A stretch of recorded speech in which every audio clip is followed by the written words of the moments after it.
কিন্তু আমরা একটু আনন্দ মুহূর্তে এই মুহূর্তে আমাকে অনুরোধ করছেন আমার এই দুলা ভাই। উনি বলছেন একটু গান গাওয়ার জন্য, তবে ভরা পেটে গান গাওয়া যান আপনারা জানেন, তারপরেও আমাকে বলতে হবে কারণ দুলা ভাই যে এখন আমি কি গান বলবো আপনার অনুরোধ, কোনো দুঃখের বা সুখের কোন ধরনের দেশাত্মবোধক গান দেশের দেশাত্মবোধক গান শুনবেন? ওকে।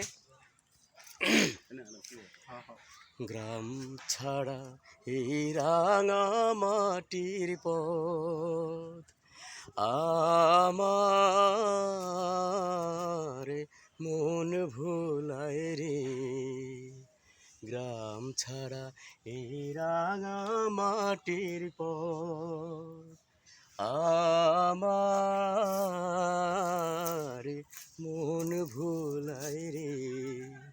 ও যে কার পানে মন হাত বাড়িয়ে, ও যে কার পানে মন হাত বাড়িয়ে লুটিয়ে যায় ধুলায় রে, আমার মন ভুলায় রে। আসলে মন ভুলায়, আর ভুলাবে না কেন, যেহেতু এই এলাকারই সন্তান আমরা। কারণ এই সবুজে ঘেরা বাংলাদেশের ভিতরে ইট পাথরে আমাদের জন্ম হয়নি, আমাদের জন্ম কোথায় হয়েছে? এই সবুজে সুন্দর একটা পরিবেশে, এত সুন্দর একটা এলাকা, যে এলাকার দিকে যেদিকে তাকাই ভালো লাগে, কারণ জন্মস্থান যায়। ধন্যবাদ সবাইকে।